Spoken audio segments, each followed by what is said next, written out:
wprowadzenie ogólnie dolara do takiej... Kurczę, zaplułem się. Do takiej gospodarki jak tutaj w Salwadorze, uważam, że ludzie płakali i zęby zaciskali. I dalej to robią. To tak jakby teraz wprowadzić euro do Polski.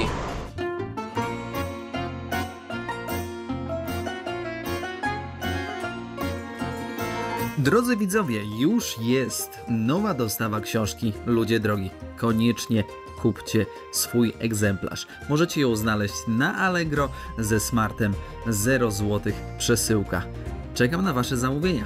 Lub tutaj na YouTubie w zakładce sklep możecie zakupić koszulkę do komunikacji bez znajomości języka i podróżowanie staje się prostsze. No witam, chciałem tak skłonić się, szanowni państwo, ale mi nie wyszło, bo kapelusz jest z tyłu. No dawaj mordo, co tak szybko jedziesz w mieście? Witam serdecznie w trzecim odcinku z Salwadoru, z kraju mało znanego, mało popularnego, zwłaszcza wśród backpackersów czy podróżników. Dlaczego? Ponieważ ma złą sławę. Historia Salwadoru jest skomplikowana i powiedziałbym niejednoznaczna. Jednak zapraszam was na odcinek, zostawcie łapeczkę, komentarz i rzecz jasna podajcie odcinek dalej, żeby płynął niczym fale obijające się po stronie Salwadoru, fale Pacyfiku. Szanowni państwo, jesteśmy teraz w sklepie i teraz będziemy w dolarach wam tutaj obracać. 0,70 centów. Sobie liczcie teraz. Ile to kosztuje? Bo ja powiem wam, że załóżmy, że dolar to jest 4 zł, tak żeby mi łatwiej było liczyć. No to 1 dolar to jest 5 zł, taki tuńczyk. Tuńczyka już nie dam rady jeść. Powiem wam szczerze, że już jestem tak przejedzony. Ty, majonez w torebkach. W życiu czegoś takiego nie widziałem. Ale jaja. Cola, gazoza, dwupak. A, bo to jest dwupak. Za 4 dolce. No ale tak, olej. No to zawsze bierzemy 2 dolce. 8 zł. 8 zł, moi drodzy. 700 ml. 10 zł taki. To jest sojowy. No powiedziałbym takie ceny troszkę przybliżone. I to bardzo przybliżone. 2 zł za makaron. Przybliżone do polskich cen. Tragedii jakiejś takiej większej nie ma. Podejdźmy teraz, zobaczmy, jak na przykład się kreują ceny takich dóbr jak truskawki. Małe pudełeczko truskawek 2,50 dolca. To jest, moi drodzy, około 10 zł. Jabłka też są dość ciekawym takim aspektem, ale to chyba jest za jedno jabłko 35 centów, cenciszy. Jogurty, nie jogurty, 50 centów. Weźmiemy sobie jakiś jogurt, nie? Żeby sobie wypić. Mleko też jest dość ciekawym takim aspektem. Zobaczcie, tak, litr mleka z 1,44 to jest, no, to jest 1,5 dolara, to jest jakieś 6-7 zł. Około 6-7, możecie mnie trochę poprawiać. Tutaj to tańsze, 1,5 dolara. Ale wciąż takie, powiedziałbym, drogie, nie? Względem tego, co jest w Polsce. A krowy tutaj przecież mają, kierowniku. Napoje gazowane. Tak. Energole to standardowo, ale puszka coli 0,65 centisza. To też jest dość ciekawe, bo to wtedy wychodzi mniej więcej... Ile to wychodzi? Ponad 2 zł. A to tanio. To tanio. Myślałem, że będzie drożej. Jakieś piwerko? Korona? Z 1,65, 1,70 piwo. To będzie jakieś... Jezu, no mózg mi przegrzewa. 7 zł? Tego jeszcze nie było. 375 ml szamponu Head & Shoulders, 7 dolców, 28 zł. Czujecie to? Zakupy zrobione. Zakupy zrobione. Gracias amigo. Szybkie zakupy zrobione. I lecimy w teren. Znalazłem taką miejscówkę do spania, bo jest godzina 17. Ta miejscówka jest 27 km stąd, więc muszę przejechać stopem, żeby się do niej dostać. Więc to nie jest takie proste. Główny napitek Ameryki Łacińskiej. Napój cukrzyków. Napój ludzi otyłych. Pozdrawia. Powiem wam, że ceny bardzo przyzwoite pomimo tych dolarów. Jednak przyzwoite dla mnie, dla Polaka, dla Europejczyka. I myślą sobie, że dla nich mogą być naprawdę wysokie. I dolar o tyle jest słaby, że dla wprowadzenie ogólnie dolara do takiej... Kurczę, zaplułem się. Do takiej gospodarki jak tutaj w Salwadorze, uważam, że ludzie płakali i zęby zaciskali. I dalej to robią. To tak jakby teraz wprowadzić euro do Polski. Też by była lipa. Ogólnie podróż w takim charakterze to jest pewnego rodzaju walka każdego dnia. Walka z przeciwnościami losu. Ale chciałem tylko zaznaczyć, że poszedłem do sklepu po kole, żeby się trochę wzmocnić energetycznie, a ten napitek pomaga to zrobić. A kupiłem 2 jogurty jeszcze truskawkowe i wypiłem 2 jogurty i wypiłem kolę. Nie pytajcie mnie, dlaczego tak zrobiłem, bo sam nie wiem, tak na dobrą sprawę. Teraz musimy się przytoczyć 27 km dalej i 27 km dalej jest miejscówka za przyzwoite pieniądze w takim lokalnym klimacie. Ogólnie to już przedmieścia. I w Salwadorze w nocy się proszę nie szlajać albo po zmroku, tak jak ja za chwilkę będę musiał, ze względu na to, że no można guza dostać. Spróbuję złapać stopa, zobaczymy czy wyjdzie. Co to w ogóle za ulica? Ty, jakaś autostrada?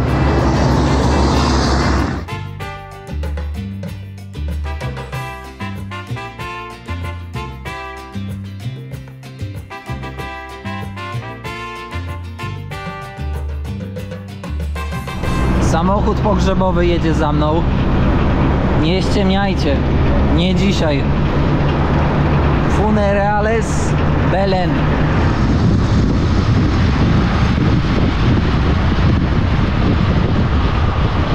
Nie sądziłem, że pójdzie tak dobrze. Jeszcze 7 km i jestem u celu. Ty patrzcie, jakie te ciężarówki długie, takie amerykańskie tutaj w Salwadorze. Nie ma lekko.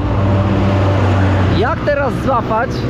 Jesteśmy w mieście, żeby do centrum. Łapanie stopa w mieście do miasta. Można. Trzeba być w Salwadorze. I trzeba być kierownikiem. Dobra, ten sarkazm, moi drodzy, nie jest na miejscu. Zważając, że ja jestem tutaj, wy jesteście tam. Kciuk autostopowy kierowniczy. Raz, 2, 3. Ciężarówki, no nie będę do centrum, ale przy 5 km czy tam 6. Szkoda, żeby ziomek się zatrzymywał nawet. Ja tu nie chcę nic mówić, ale ciemno się zrobiło i przez 35 minut nikt się nie zatrzymał, więc potencjał marny. 4 km z buta. Wiem, że słabo widać, bo już ciemno, ale zobaczcie, Chinatown.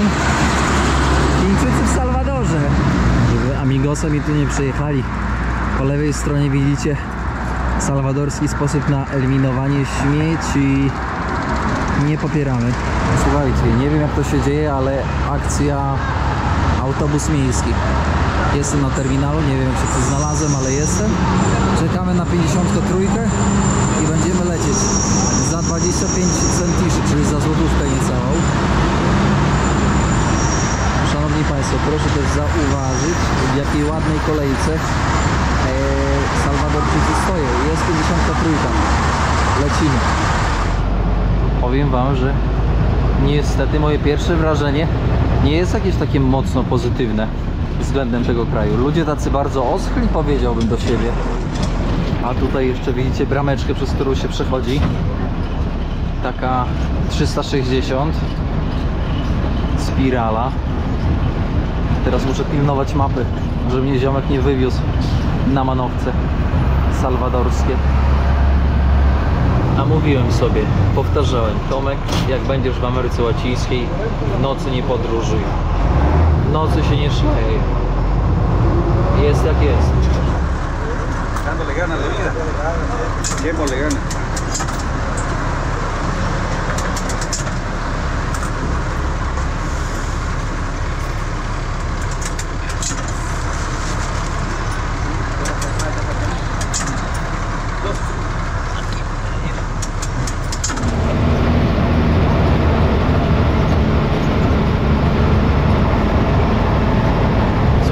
patrzyłem, hotelik, taki w miarę cenowo, nie?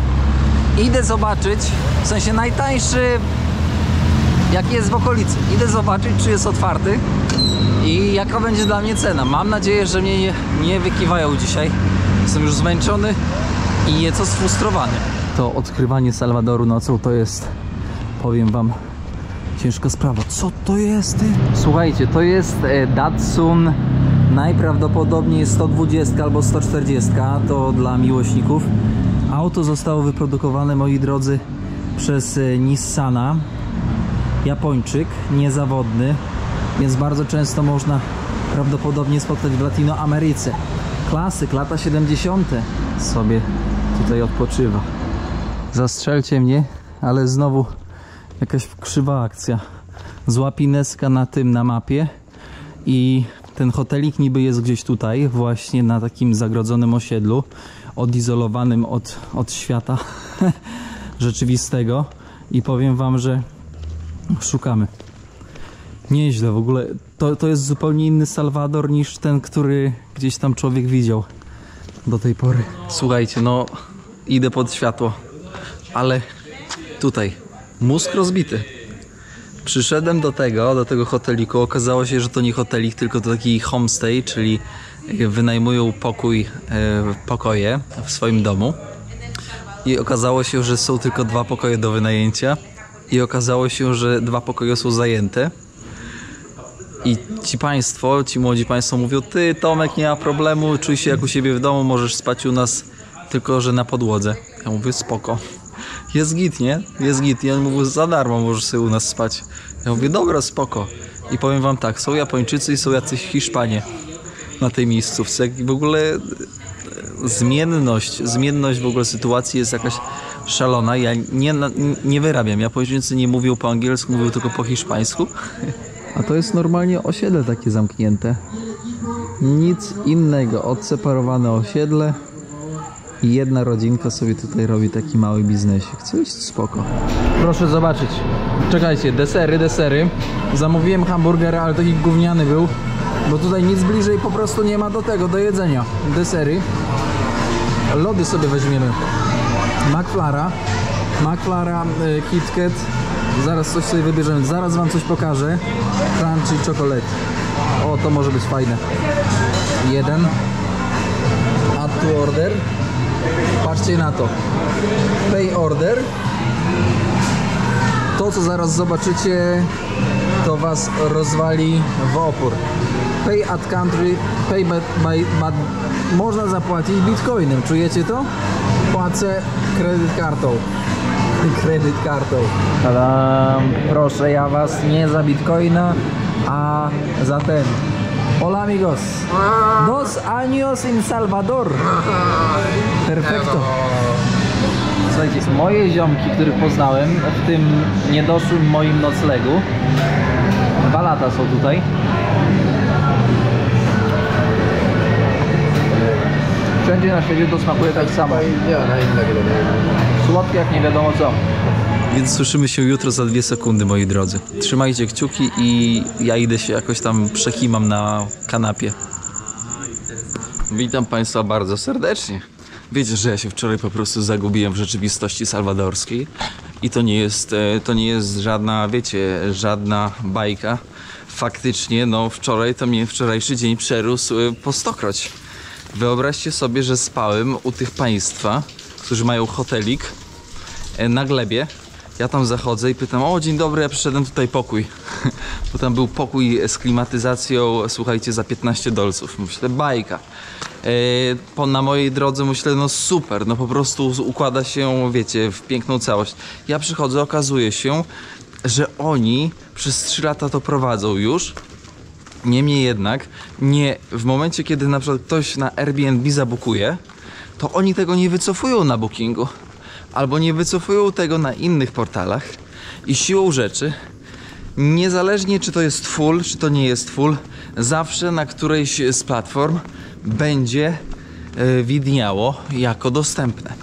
No i ja się kierując właśnie tym aspektem, się wkopałem jak nie wiadomo co. I ja do nich mówię, no że tutaj Ja tam przychodzę, mówię, że o słuchajcie, no chciałbym pokój. Oni mówią, że nie, sorry, jest full occupado, czyli całe zajęty. Ja mówię, nie, no nie. No mówię, no nie.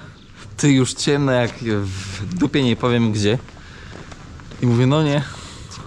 Mówię, no nie. Mówię, kurde, co to za dzień. A w tamtym momencie gość mówi, człowieku, nie martw się.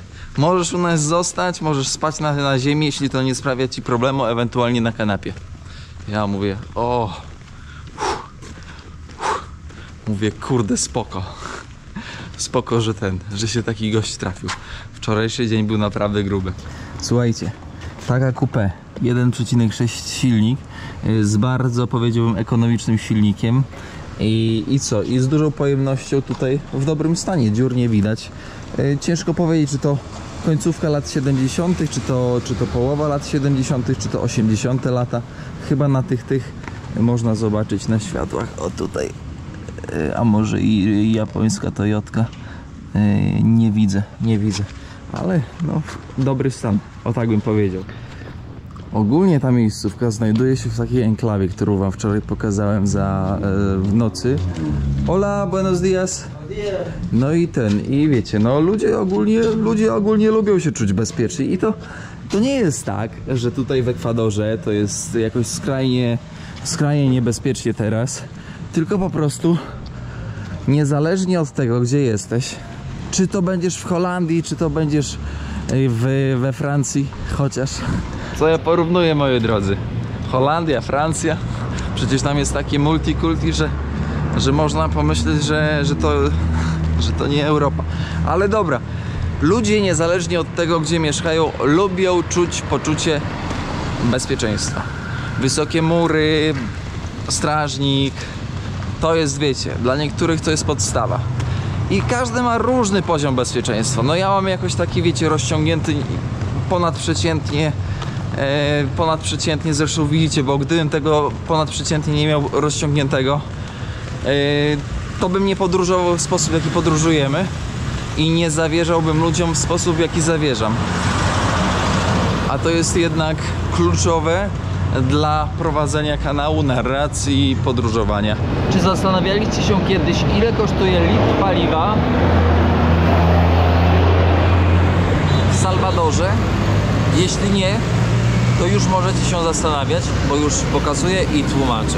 Przyjmując, że tutaj jest podane w galonach, $3,65 za galon, czyli galon to jest mniej więcej 3,8 litra. Przyjmując, że dolar jest jakiś 3,95, no to będzie 1 litr około 4 zł. Nie tak tanio. Nie tak tanio, patrząc na ich zarobki. Pan tutaj sprzedaje hot dogi, tutaj sałata. Tutaj proszę bardzo, za dolce dostajesz 2. Ja tutaj dla pana dos amigos, por favor. I zobaczcie, jak ma schowane. Like this. Kurde, na świeżo robi. Wszyscy na osiedlu jedzą, to i ja zjem. Patrzcie, jak się zajadają. Dostałem swoje. Proszę bardzo, to jest chyba soja. Najpewniej. No to czas spróbować, szanowni państwo, kanapkę salwadorską na śniadanie.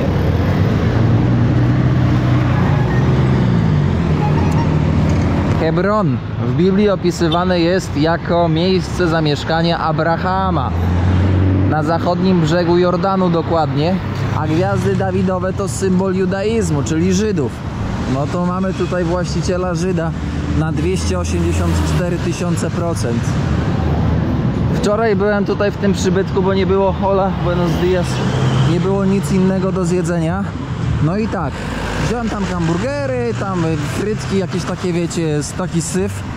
No i siłą rzeczy wziąłem też loda, którego widzieliście na odcinku poprzednim chyba, albo i może nawet tym chyba. No już nie pamiętam. W każdym razie McFlurry kosztował $2,75, a średnia cena tutaj jest, średnie zarobki tutaj, moi drodzy, wynoszą tutaj $350, więc sama cena tego McFlurry'a pokazuje, że nie jest on dostępny, znaczy jest dostępny, ale mało kto z obywateli, którzy zarabiają takie pieniądze, pokusi się na takiego McFlurry'a, bo to są ceny dosłownie takie, tak mi się przynajmniej wydaje, jak w Polsce. Za te KFC chciałem powiedzieć, do tego McDonalda. To jest jakiś budżetowy hamburger. 6 dolców, czyli mniej więcej 23-22 zł z frytkami, z jakimś malutkim napojem. W McDonaldzie z kolei taki hamburger z frytkami i z napojem kosztował 7,50 dolca. Patrzcie, jaki mały przybytek. Co to za firma, ty? Bajadzi Quato. Indyjskie.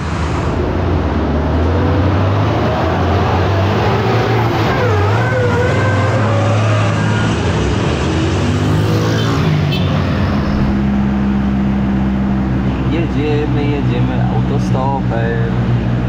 Tam wulkan. Ogólnie Salwador bardzo sejsmiczny. Leży sobie na terenach sejsmicznych. Się trochę zaplułem, bo zmęczony jestem. Się nie wyspałem. Tutaj z moim kumplem lecimy. Powiem wam, że na stolicę lecimy. Zobaczymy sobie, co w stolicy słychać, co piszczy w stolicy.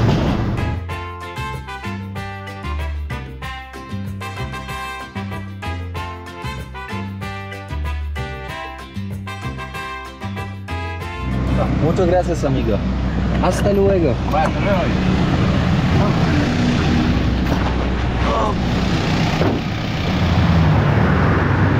Tepekoja, jakaś spinaczka, jajkłe, kawa i talkłe baseny. My jedziemy dalej. Powiem wam, że jakoś mi tutaj ciężko się podróżuje po Salwadorze, wbrew pozorom. Dlaczego? Zaraz już wam tłumaczę. Takie dość ciekawe spostrzeżenie. Powiem wam, że dawno nie byłem w kraju, w którym ludzie wydają się zmęczeni turystami, chociaż tutaj w Salwadorze turystów nie ma. A ci ludzie są zmęczeni, w sensie są tacy oschli, tacy jak nie latino. Wytłumaczcie mi to. Tak dziwnie się tutaj czuję po pobycie w Gwatemali na przykład. Popiłem trochę schłodzonej sody. Idę dalej. Słuchajcie, 30 km do miejscówki z noclegiem mi zostało, do centrum. I się okazuje, że są ogromne korki tutaj w Salwadorze, w stolicy, przed stolicą. No więc może to trochę zająć. Gracias. Bye bye. Idziemy na wylotówkę, szanowni państwo, próbować swoich sił. Tutaj cały szef całej dzielnicy, całego miasta. Tutaj kolejny. Ciekawe, ile będę łapać. Hola amigo. Puente Ateos.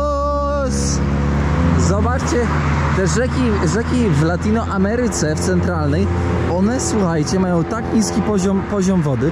Prohibido circular transporte de cargo, że nie może chyba ciężarówka jechać. Nie wiem, o co chodzi, ale ja staję tutaj i się nie cykam. Ty, patrzcie, jak podniesiony przód. Ostro, co? A wiecie po co to? Żeby na tych chopkach można było nieco szybciej przejechać, bo jak on jest wyżej postawiony i on przejeżdża przez tą chopkę szybciej, to większy zakres tego amortyzatoru jest. Moi drodzy, Marlon, muchas gracias amigos. Tutaj kolega właśnie z Salwadoru podrzucił mnie kawałeczek, jeszcze nie jesteśmy w mieście, ale już prawie jesteśmy. Jedziemy po jego syna w wieku 23 lat. Ma syna, ma teraz 33, więc syn ma 10 lat. No i powiem wam, że ciekawe historie z życia mogę posłuchać.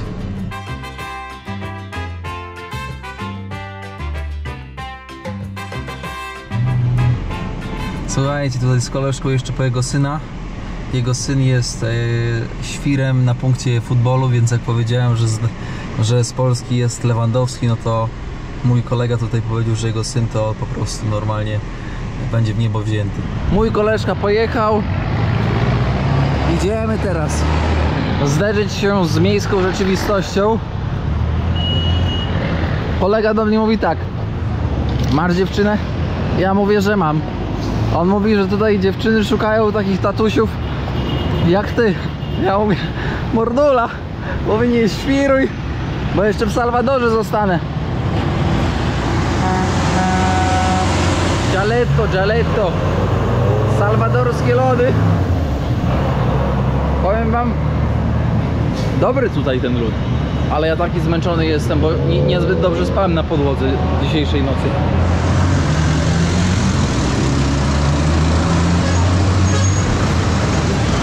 Ja od dzisiaj jestem sprzedawcą w lokalnym autobusie, moi drodzy. Bilety sprzedaję, dorabiam na podróże, a nie jakieś tam wsparcie od widzów. Widzieliście? Robota w Salwadorze się pali.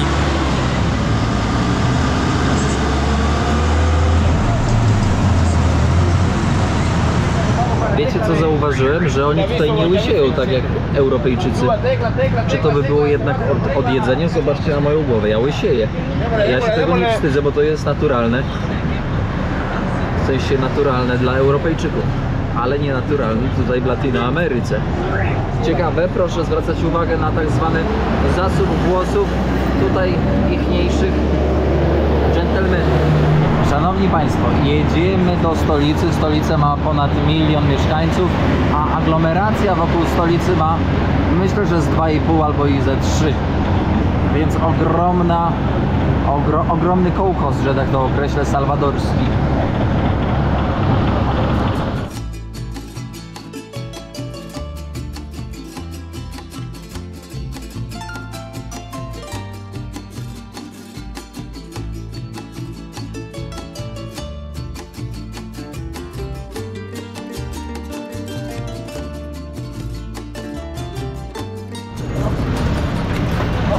Mucho gracias, amigo.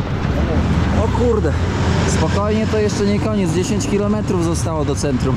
Ja wam powiem, że we mnie nawet nie pytajcie, jak ja ogólnie tutaj ogarniam, bo ja już powiem, że przyznam szczerze, że sam nie wiem, jak ja to ogarniam. To jest taki motłoch. Nie wiem, jak to się dzieje.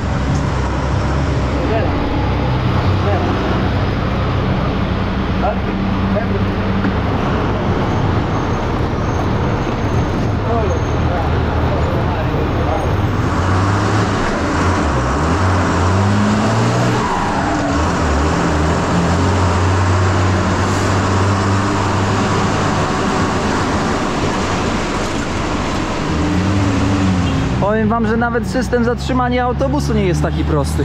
Bo to nie jest tak, że po prostu sobie masz przystanki i ziomek cię na przystanku wyrzuca. Tylko trzeba powiedzieć jakąś magiczną frazę, żeby on cię zatrzymał. Zatrzymał się i cię wysadził.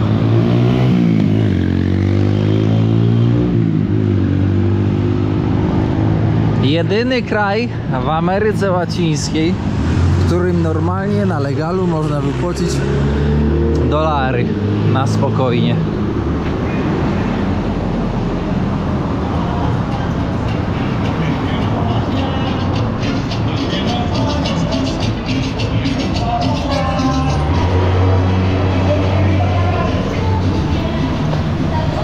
Czy ja za 50 lat też tak będę wyglądał? Z laseczką, z plecaczkiem, z beretem podążać przez świat, kiedy wszyscy znajomi już umarli. Moi drodzy, pamiętajcie, żeby zwracać uwagę, co dzieje się wokół nas. Wysokie płoty, druty kolczaste w dużym mieście. Ogólnie Salwador, El Salvador, stolica to wylęgarnia gangów, ale zresztą każde duże miasto to wylęgarnia, powiedziałbym, kryminału. Tak to ujmiemy w krótkim, że tak powiem, ujęciu. Ale najważniejsze, jak oglądacie tutaj odcinki, to zwróćcie uwagę na kolor skóry ludzi. Ludzie są albo tacy ciemniejsi, to oznacza, że to są Indianie, a jak są jaśniejsi, to znaczy, to oznacza, że są Metysi. Metysi to jest mieszanka człowieka pochodzenia europejskiego z tymi, który jest tutaj, czyli z rdzennymi plemionami. To jest dość ciekawe. Gdzieś tutaj mam miejscówkę. Tienda Produkta. O, się wyklepie, się pomaluje i będzie dobre auto. Wszędzie to tak działa. Tutaj mam hostel zabukowany. Muszę odpocząć, bo powiem wam, że normalnie wyrywa mnie z sandałów. Tyle niewiadomych, to powiem wam, że im mnie męczy. Szanowni Państwo, ten odcinek to była długa przeprawa z wieloma niewiadomymi, ale taka właśnie jest podróż podróż w nieznane, podróż, która wymaga od Ciebie dużych pokładów energii. No i taka właśnie jest ta podróż. Moi drodzy, jestem tutaj w hoteliku, w którym zamówiłem. Kończę na dzisiaj odcinek, jestem styrany, muszę pospać. O proszę, ogrodzenie ze skał wulkanicznych, tematycznie, ale kończę odcinek, łapeczka, komentarz, rzecz jasna, podanie odcinka dalej pocztą sandałową będzie miodem na serce kierownicze po tych perturbacjach. Słuchajcie, słyszymy się w kolejnym odcinku. Kolejny odcinek będzie niewątpliwie ze stolicy Salwadoru, owianej wieloma złymi historiami, o których Wam opowiem. Opowiem Wam też o historii i o dobrych historiach, żeby nie było. Więc trzymajcie się, pozdrawiam serdecznie, chylę bardzo nisko czoło kierownicze. Czołem.